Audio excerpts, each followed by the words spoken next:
오늘 주신 하나님 말씀 봉독하겠습니다. 구약성경 사무엘상 2장 12절부터 25절입니다. 한 절씩 교독하겠습니다. 제가 먼저 12절을 봉독해 드리겠습니다. 엘리의 아들들은 행실이 나빠 여호와를 알지 못하더라. 13절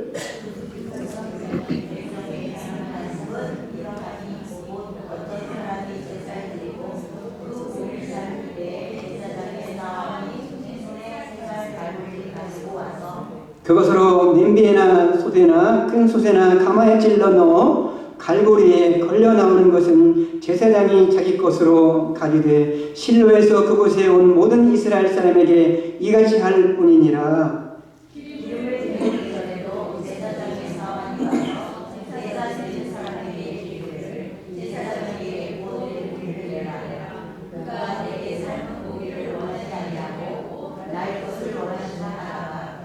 그 사람이 이르기를 반드시 먼저 기름을 태운 후에 내 마음을 원하는 대로 가지라 하면 그가 말하기를 아니라 지금 내게 내라 그렇지 아니하면 내가 억지로 빼앗으리라 하였으니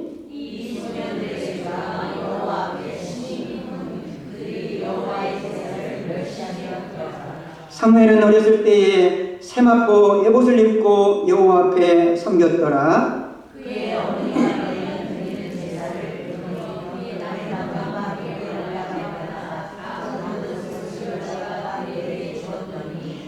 엘리가 나와 그의 아내에게 축복하여 이르되 여호와께서 이 여인으로 말미암아 내게 다른 부사를 주사 이가 여호와께 간구하여 얻어 바친 아들을 대신하게 하시기를 원하노라 하였더니 그들이 자기 집으로 돌아가매 여호와께서 하나를 부르시사 그러려고 임신하여 새 아들과 여자를 낳게 하셨고 아이 사무엘은 여호와께서 대사하라. 엘리가 매우 늙었더니 그의 아들들이 온 이스라엘에게 행한 모든 일과 회막문에서 수종 두는 여인들과 동침하였음을 듣고 그들에게 이르되 너희가 어찌하여 그런 일을 하느냐 내가 너희 앞에 이 모든 것을 있었더라. 내 아들들아 그리하지 말라. 내게 들리는 소문이 좋지 아니하니라. 너희가 여호와의 백성으로 범죄하게 하는도다. 25절 다 같이 읽습니다. 사람이 사람에게 범죄하면 하나님이 심판하려니와 만일 사람이 여호와께 범죄하면 누가 그를 위하여 간구하겠느냐 하되 그들이 자기 아버지의 말을 듣지 아니하였으니 이는 여호와께서 그들을 죽이기로 뜻하셨음이더라. 아멘. 아멘. 우리 좌우 옆 사람과 인사하겠습니다. 참 잘하셨습니다. 참 잘하셨습니다. 오늘 주님의 이름으로 축복합니다. 가정의 달로 어린이 주일을 맞이해서 기독교 명문 가정 세우기 이런 제목으로 하나님 말씀 전하겠습니다. 오늘은 가정의 달 어린이 주일입니다. 5월에는 어린이 주일도 있고 다음 주는 어버이 주일이고 또 그 다음에는 스승의 달이 있고 또 그 다음에는 부부의 날이 있습니다. 그래서 5월은 가정의 달이다 그렇게 말하고 있습니다. 오늘은 어린이 주일인데 저는 설교할 때마다 어린이 주일이라기보다는 자녀 주일이라고 했으면 좋겠다 그렇게 생각을 합니다. 왜냐하면 우리가 어린이 하면 꼭 꼬마들 초등학교 다니는 어린아이만 생각하잖아요. 그러나 어린이 주일은 우리 자녀들에게 주시는 그 하나님의 말씀을 우리가 봐야 되기 때문에 저는 자녀 주일이라 그렇게 생각하시기 바랍니다. 그리고 내가 자녀 입장에서는 하나님 주시는 말씀 듣고 또 내가 부모의 입장에서는 하나님께서 우리 부모 입장에서 내가 어떻게 해야 되는가를 배우는 그런 시간이 되기를 바랍니다. 한때 미국에서 가장 명문 가정하면 존 F 케네디 가정을 꼽았어요. 지금은 그렇게 꼽지 않습니다. 왜냐하면 그의 가정은 모두 다 비극적인 사건이 일어나서 다 멸망당했기 때문이잖아요. 여러 가지 이유가 있다고 말하는데 국회에서는 이렇게 말하죠. 케네디가 대통령이 됐을 때 공립학교에서 성경을 가르치는 것을 폐지하였기 때문이다. 그렇게 말하기도 합니다. 공립학교에서 성경이 폐지되고 나서 어린아이들이 지금 전부 다 하나님을 모르는 세대에 살고 있는 자녀들이 많거든요. 그래서 이 미국이 이렇게 됐거든요, 사실은요. 그래서 케네디 대통령은 캐톨릭 신자였지만 공립학교에서 성경을 가르치는 것을 폐지함으로 말미암아 미국이라는 나라가 여호와 하나님을 모르는 나라로 점점 빠져들어가고 있습니다. 기독교 명문 가정은 어떤 가정일까요? 이렇게 생각하는 분도 있을 거예요. 물론 믿지 않는 사람들은 그러겠죠. 좋은 대학 나오고 좋은 차 잡고 좋은 또 명예를 얻고 또 좋은 차 타고 좋은 집에서 사는 것을 혹시나 그렇게 명문 가정이라고 생각할 수도 있을 것입니다. 그러나 우리가 크리스찬이라면 크리스찬이 보는 관점에서 기독교 명문 가정이 어떤 가정일까를 우리가 한번 가정의 달을 맞이해서 생각해 봐야 됩니다. 크리스찬 명문 가정이라면 하나님을 기쁘시게 하는 그런 가정이 되어야 되겠습니다. 그리고 예수님만을 주인으로 사는 그런 가정, 그리고 그리스도의 사명을 감당하는 가정, 그뿐만이 아니라 사회에서도 칭찬을 받는 가정이 바로 기독교 명문 가정이 될 것입니다. 신앙의 명문 가정이 되려면 기독교 주로 목사님들이 이런 말을 하면 적어도 3대가 흘러가야 그 가정이 기독교 명문 가정이 된다. 할아버지의 그 신앙이 부모에게 올라오고 부모의 신앙이 자녀에게까지 가야 그 명문 가정으로 흘러간다. 그렇게 말합니다. 그러나 내가 중간에서 신앙을 제대로 자녀들이 가르치지 못하면 내 대에서 신앙이 계대가 끊어지는 것입니다. 어떤 분은 내가 처음 믿는 그런 신앙이 가정이 될 수 있고 어떤 분은 3대가 될 수 있어요. 저는 아마 정확히 말하면 3대, 그렇지 않아요. 2대요. 우리 부모님과 할머니, 할아버지도 동시대에 같이 믿었고, 그리고 제가 믿었고, 우리 자녀들이 이렇게 좀 믿고 있습니다. 어떤 가정은 나는 1대다, 그렇게 생각하면, 그런 분들은 나는 아브라함 같이 처음 신앙을 신앙했지만, 이 신앙의 계대를 잘 이끌어 가야겠다 생각하면 돼요. 아브라함은 갈대아 우리에서 우상을 섬기는 가정에서 태어났어요. 그는 처음으로 하나님을 알았으나, 아브라함을 통하여서 그의 가정이 신앙의 명문 가정이 됐다는 것입니다. 이삭과 야곱과 요셉으로 명문 가정이 됐어요. 그러므로 나부터 예수님을 처음 시작했다면 지금으로부터 내가 아브라함과 같은 신앙을 통해서 우리의 신앙이 기독교 명문 가정으로 세워야겠다고 다짐하면 좋겠습니다. 자, 오늘 본문은 여호와를 믿는 신앙의 가정, 그것도 명문 가정인 엘리 제사장의 가문이 몰락한 그런 스토리입니다. 이때는 사사시대였어요.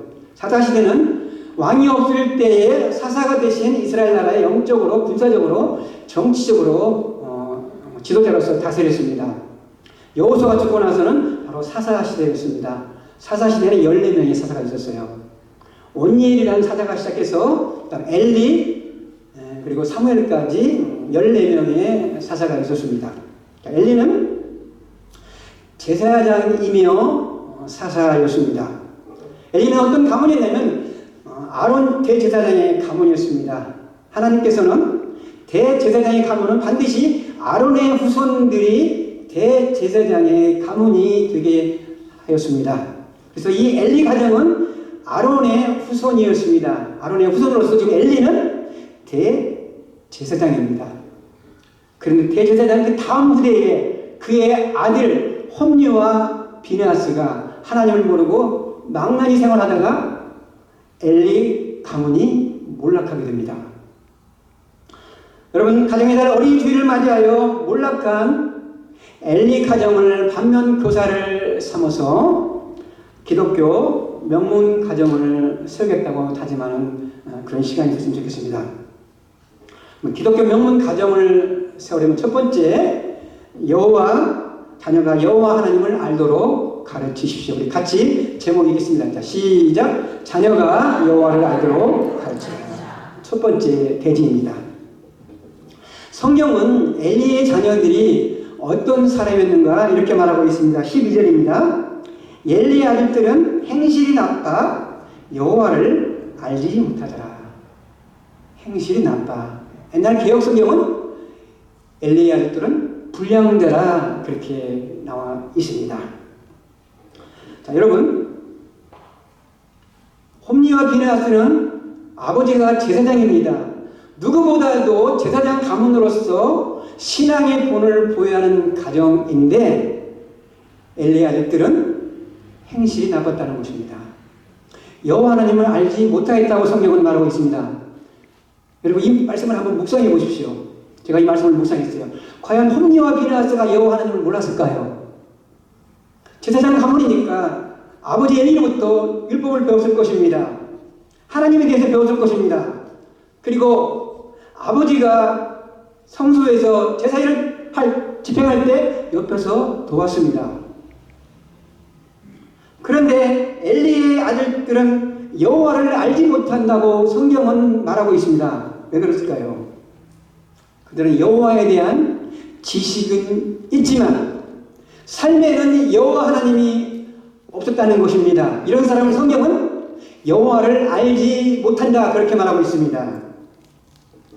여호와를 알지 못한다는 말은 여호와에 대한 지식이 없다는 말이 아닙니다. 여호와에 대한 지식이 있다 할지라도 삶에서 여호와 하나님의 말씀에 순종하지 아니하는 사람을 말하는 것입니다.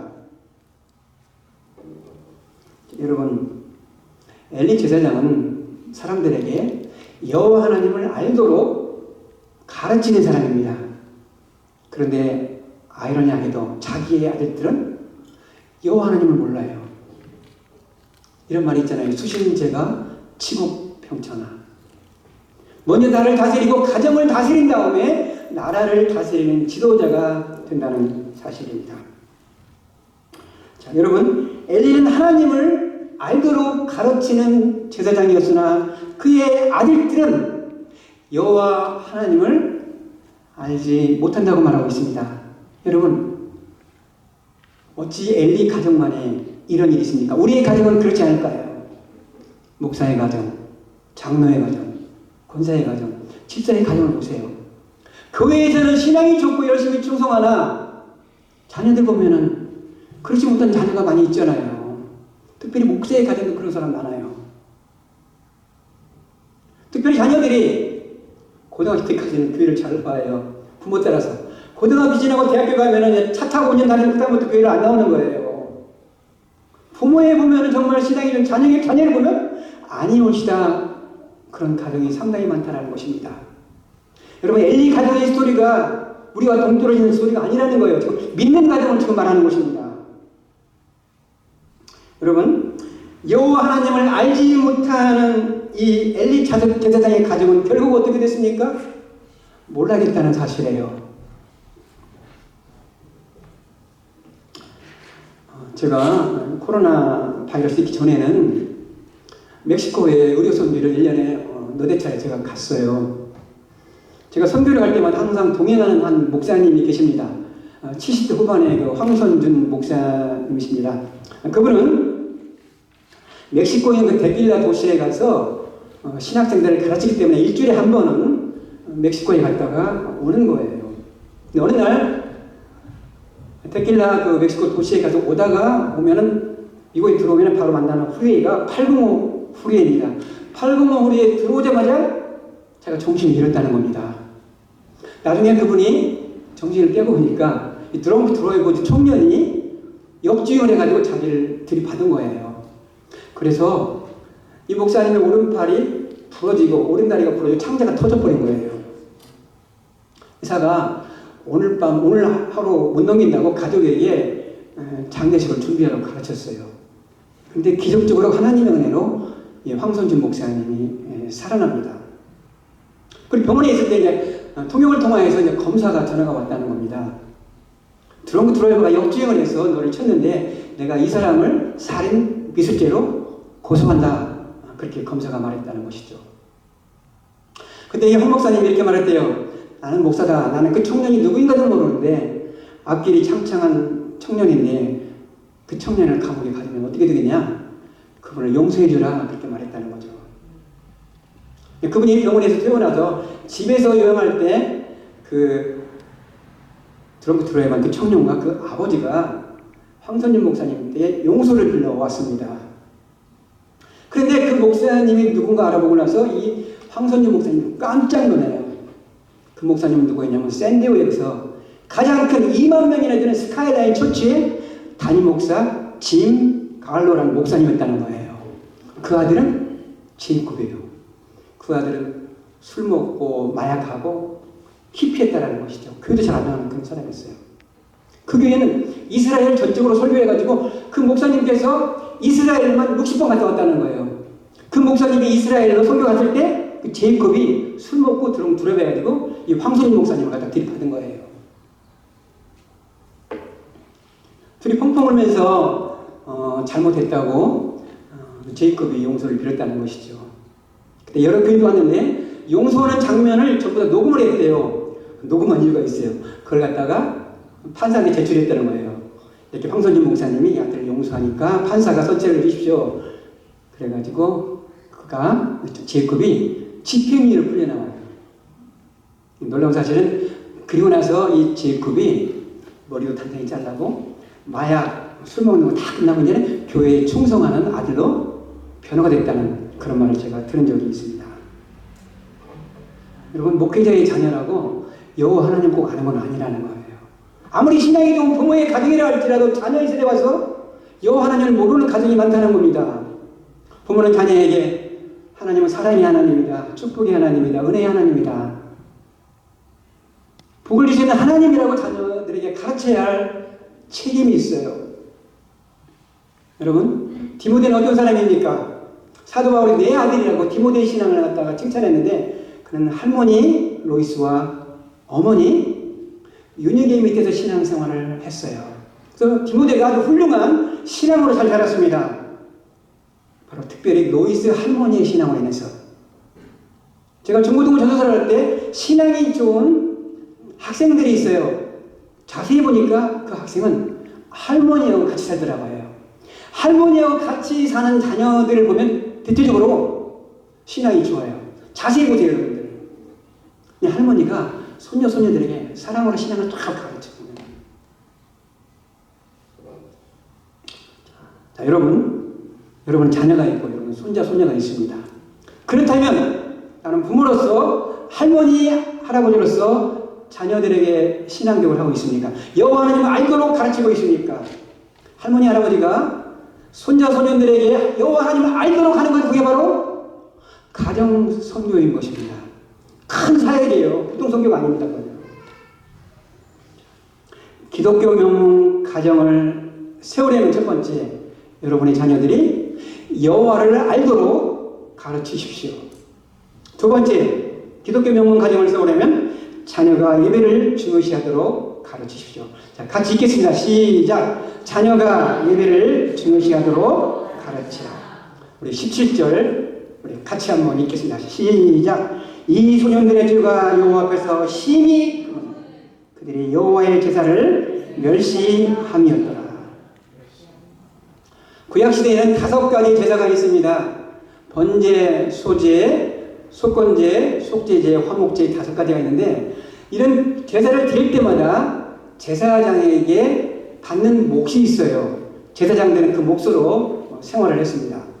그런데 엘리의 아들 홈리와 비느하스는 사람들이 제사를 드리러 오면 그 제사를 드리기 전에 그 재물을 빼앗아서 자기가 먹었던 거예요.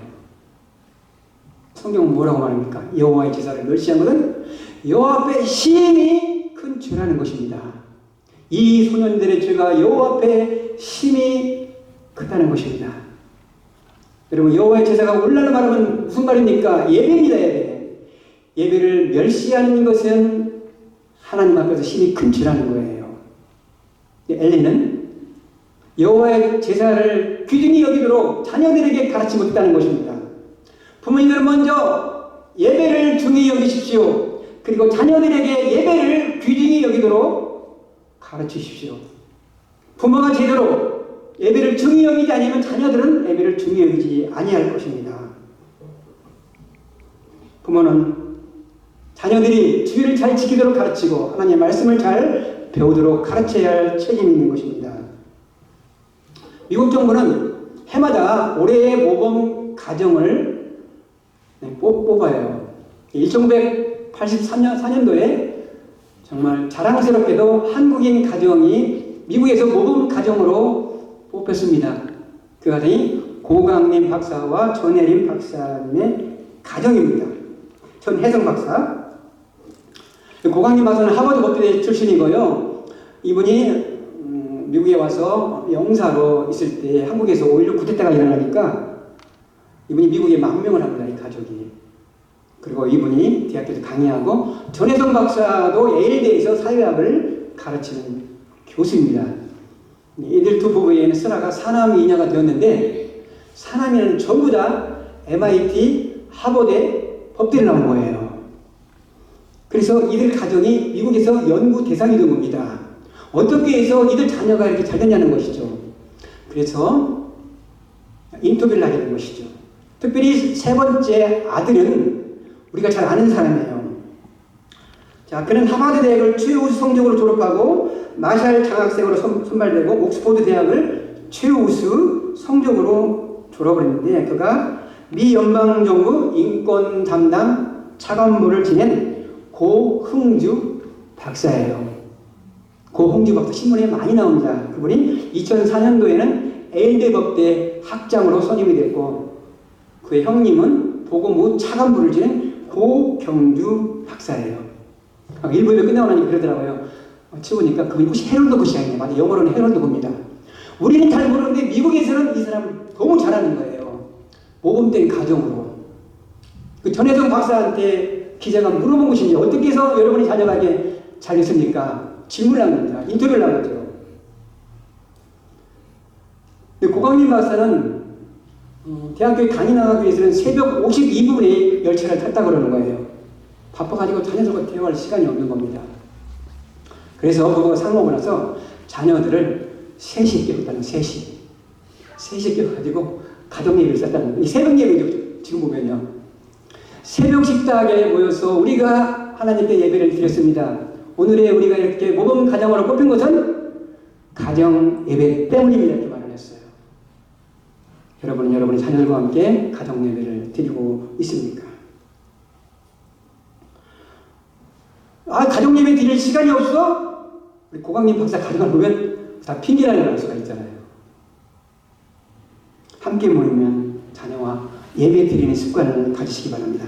부모가 먼저 예배를 존중히 여기십시오. 그리고 자녀들이 예배를 귀중히 여기도록 가르치십시오. 예배를 얼렁뚱땅 드리는 것은 여호와 앞에 힘이 큰 죄라는 것을 가르치십시오. 예배에서 승리하는 가정이 기독교 명문 가정이 된다는 사실입니다. 여러분 가정이 예배를 중요시하는 가정이 되기를 축원합니다. 세 번째 기독교 명문 가정이 되려면 자녀가 경건하게 살도록 가르치십시오. 자, 읽겠습니다. 시작. 자녀가 경건하게 살도록 가르치라. 엘리의 두 아들 홈리와 비나스는 성전에서 봉사하는 여인들과 음행을 저질러 버려요. 거룩한 제사를 돕는 자들이 하나님께 제사를 드리는 회막문 앞에서 성전을 돕는 여인들과 동침을 합니다. 22절, 23절에 이렇게 나오고 있어요. 엘리가 명을 듣더니 그의 아들들이 온 이스라엘에 행한 모든 일과 회막문에서 수종 드는 여인들과 동침하였음을 듣고 그들에게 이르되 너희가 어찌하여 이런 일을 하느냐. 내가 너희의 악행을 이 모든 백성에게 듣노라. 여호와 하나님을 가르치는 제사장의 가문이 이렇게 경건하지 못했을 때 엘리 제사장은 자녀들을 징계하지 아니했다는 것입니다. 빗나간 자식 사랑들이었습니다. 그는 자녀들의 나쁜 행실에 대해서 들었을 때에 제사장의 가정으로서 음행을 저지른 자녀들에게 몇 마디 말만 하고 끝나버려요. 24절, 25절에 나오고 있어요. 음행을 저지른 자녀들에게 엘리가 뭐라고 말하냐. 내 아들들아 그리하지 말라. 내게 들리는 소문이 좋지 않다. 너희들 소문이 좋지 않다. 너희가 여호와의 백성으로 범죄하게 하는다. 너희들이 이렇게 죄를 지면 여호와의 백성도 범죄를 저지른다. 사람이 사람에게 범죄하면 하나님이 심판하시리와 만일 사람이 여호와께 범죄하면 누가 그를 위해 간구하느냐. 그 다음에 무슨 말입니까? 아버지가 훈계할 때 그들이 자기 아버지의 말을 듣지 아니하였으니 음행한 자녀들에게 단지 꿀있는 아버지 그리고 그 말을 듣는 자녀들은 아버지의 말을 듣지 아니했다는 거예요. 아버지가 가정에서 영적인 권위가 하나도 없어요. 존경도 받지 못하는 거예요. 아버지가 말을 해도 우습게 보는 홈리와 비나하셨다는 거예요. 우리에게는 그런 가정이 없으니까 아버지가 말을 할 때 자녀들이 그 말을 잘 듣지 않냐는 거예요. 잘 듣냐는 거예요.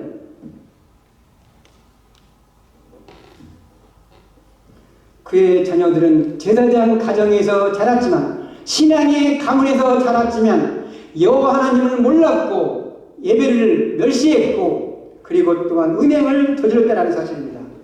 아비의 말도 무시했다는 것입니다. 엘리가 누구예요? 제사장이잖아요. 지금으로 말하면 목사라는 건 목사. 목사면 신앙이 있을 거 아니고, 신앙이 있는 엘리. 그러나 자녀들은 신앙이 없었다는 것입니다. 그는 제사장이었지만 무분별한 자식 사랑으로 말미암아 자식 농사를 잘못했다는 것입니다. 하나님의 사람이 엘리에게 찾아와요. 하나님의 말씀을 예언합니다. 너희 자녀들이 여호와 하나님의 예배를 멸시했고, 너는 오늘 29절에 안 읽었지만 하나님보다 자녀를 더 사랑했다. 엘리가 그렇게 말해요. 엘리는 하나님보다 자식을 더 사랑했습니다. 너희 가정이 제사장 가문이 몰아갈 것이라고 예언해요. 홈리와 비나스가 전쟁에 나가서 두 사람이 다 죽어요. 블레셋 전투에서. 두 아들이 죽었다는 소식을 엘리가 듣습니다. 그때 엘리가 의자에 앉다가 넘어져가지고 목뼈가 부러져가지고 죽어버렸어요. 성경은 여호와의 영광이 엘리 가문에서 떠났다 이렇게 말하고 있어요. 엘리 가문이 몰락해버렸어요. 신앙의 가정에 믿지 않는 사람을 지금 말하는 것입니다. 신앙의 가정이 몰락했다는 것입니다. 그걸 우리가 지금 많이 보고 있다는 사실입니다. 한국의 그 장암흑의 국회의원의 아들이 래퍼 가수인데, 가수 이름이 노엘이에요. 노엘. 그 20대 초반이에요. 벤츠를 타고 다녀요. 술 먹고 벤츠를 타고 가다가 교통사고를 냈죠. 그리고 경찰이 음주운전 측정하는 것도 거부하고 경찰을 머리로 들이받아버렸어요. 그는 과거에도 성매매 의혹과 반복적인 음주운전으로, 그리고 경찰 폭행으로 구속이 된 적도 있었어요. 집행유예 가운데서 또 전리됐다는 사실이죠. 반복되겠다는 건 습관이라는 것입니다. 그런데 그의 할아버지가 누구냐 여러분 아십니까? 그분은 장성만 목사예요. 교계의 거물이에요. 그분은 국회 부장까지 지냈고 동소대 총장까지 했던 분이에요. 근데 그의 손자 시대에 와서는 자녀가 망나니였다는 것입니다. 그때 국회의원이 이런 말을 했어요. 우리 가정은 아들 노예 때문에 쑥대밭이 됐다. 그의 아비 입에서 나온 말이에요. 우리 가정은 쑥대밭이 됐다. 그렇게 말하더라고요. 목사의 가정이라는 것입니다. 요즘 한국에 유행하는 말 가운데 하나가 아빠 찬스라는 말이 있어요. 아빠 찬스라는 말이 무슨 말이에요, 여러분? 아빠 덕분에 좋은 데 가고, 아빠 덕분에 좋은 직장 취직 얻고, 아빠 덕분에 장학금을 얻고, 아빠 덕분에 좋은 인턴 자리, 그런 자리 얻는 것이죠. 스펙을 쌓는 것이잖아요, 또. 아빠 덕분에 덕을 보는 사람을 빗대어서 아빠 찬스라 이런 말 하잖아요. 불공정하다는 것이죠. 지금 한국에서 새 정부의 장관 청문회를 해요. 장관 청문회 하는데 자격 미달의 사람 보면 한결같이 한결같이 아빠 찬스가 있는 사람이 있다는 거예요. 한국 부모들의 자녀 사랑은 너무나 삐뚤어졌다는 것이죠. 이걸 보면서 저는 엘리 제사장 가문이 생각이 났어요. 뭔 차이가 있다는 거예요. 뭔 차이가 있어요. 에베소 6장 4절에는 성경은 이렇게 말합니다. 자녀들을 주의 교훈과 책망으로 양육하라. 오늘날에는 자녀들에 대한 책망이 없잖아요. 주의 교훈과 책망으로 양육하라고 성경은 말하고 있습니다. 우리 기준이 성경이에요. 성경이 뭐라고 하냐는 거예요. 세상에서 교육학 박사가 뭐라고 하는 것이 아니라 성경이 뭐라고 말하고 있느냐. 자녀들을 주의 말씀으로 교훈하고 책망하라고 가르치고 있다는 거예요. 잘못했을 때. 자녀를 하나님의 말씀으로 교훈하고 책망하는 그런 가르치는 부모가 되기를 바랍니다. 그래도 우리 가정이 명문 가정으로 세울 수가 있어요. 마지막입니다. 자녀를 축복하는 부모가 되십시오. 같이 읽습니다. 시작. 자녀를 축복하는 부모가 되라. 부모는 가정에서 제사장의 직무가 있어요. 가정의 제사장은 특별히 아빠가 제사장입니다. 제사장의 특권 가운데 하나가 무엇입니까? 축복하는 거예요. 민수기 6장에서 나와 있어요. 제사장은 이렇게 축복하라 했습니다. 부모는 자녀를 축복해야 하는 책임이 있습니다. 자, A는 제사장으로서 축복했는데 자기 자녀들은 축복하지 않고 다른 사람만 축복했다라는 거예요. 지금으로 말하면 목사가 성도들은 축복하는데 자기 자녀들은 축복하지 않았다라는 거예요. 한나와 엘가나가 자녀가 없었어요. 한나가 하나님께 소원 기도를 하면 하나님 저에게 아들을 주신다면 이 아들을 하나님께 바치겠습니다. 소원 기도를 하고 난 아들이 그게 바로 유명한 사무엘이잖아요. 한나는 하나님께 소원한 대로 사무엘이 저절되자마자 이 아이를 엘리에게 맡깁니다. 성소에서 봉사하면서 살게 합니다. 그리고 사무엘의 어머니 한나는 1년에 한 번씩 제사를 드리러 갈 때 사무엘을 만들면 사무엘을 위해서 꼬마 예봇을 만들어서 사무엘에게 입히는 거예요. 이것을 엘리가 보는 겁니다. 너무 안쓰러운 거예요. 귀한 아들을 하나님이 주셨는데 그 아들을 하나님께 바쳐서 1년에 한 번씩 아들을 보러 오는 거예요. 무슨 말인지 감동해가지고 엘리가 감동해가지고 이 사무엘을 대신하는 아들을 줄 수 있도록 하나님께 축복을 합니다. 자, 오늘 본문 20절, 22절 같이 한번 읽어보겠습니다.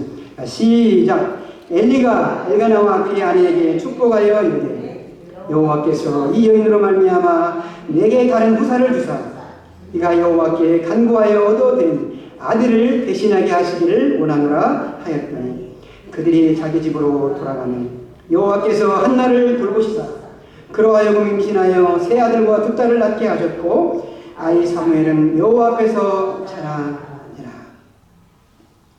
한나는 더 이상 자녀들 생사는 생각지도 않았는데 엘리 제사장이 엘가나와 한나를 축복함으로 말미암아 세 아들과 두 딸을 얻었다는 사실입니다.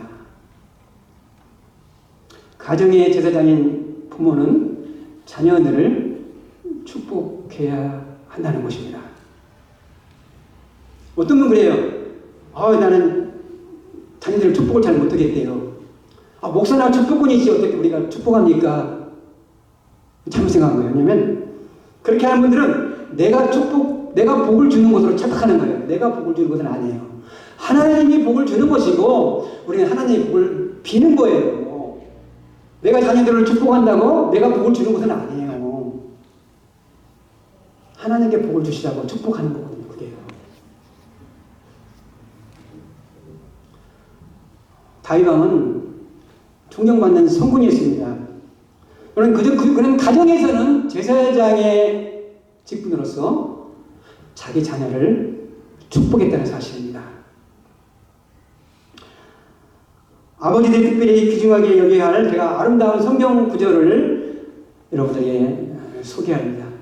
특별히 아버지 되시는 입장인 분들은 이 성경 구절을 귀중히 여겼으면 좋겠습니다. 역대상 16장 43절 같이 읽겠습니다. 자, 시작. 이에 온 백성은 각각 그 집으로 돌아가고 다윗도 자기 집을 위하여 축복하려고 돌아갔더라.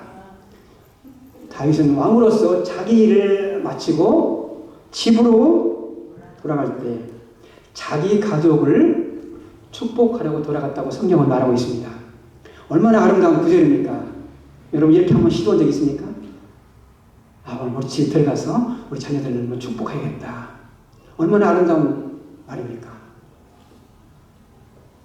부모는 말로, 기도로 자녀들을 축복하십시오. 너는 하나님이 복을 줄 수밖에 없는 하나님의 자녀야. 이렇게 축복을 하는 거예요. 하나님이 우리 너에게 세일을 행하실 거야.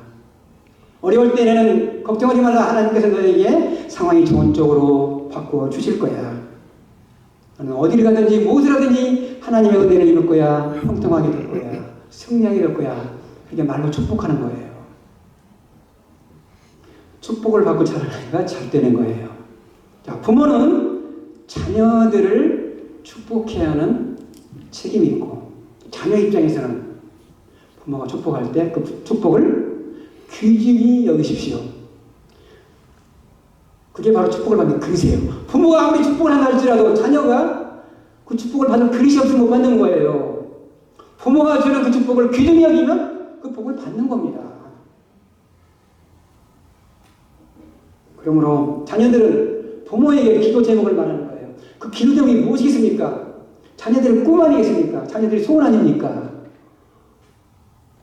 그 소원을 놓고 자녀들의 꿈을 놓고 부모는 기도하는 것입니다. 자, 여러분, 엘리 가정의 스토리가 우리 가정의 스토리가 되어서는 안 되는 거예요.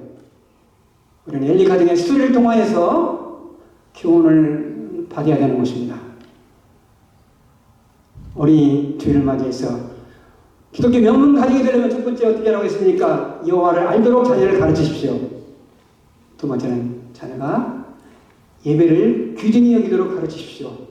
세 번째는 자녀가 경건하게 살도록 가르치십시오. 크리스천의 강점은 경건입니다. 그리고 자녀의 책임, 자녀를 축복하는 부모가 되시기 바랍니다. 여러분의 가정이 자자손손이 기독교 명문 가정이 되기를 주님의 이름으로 축복합니다.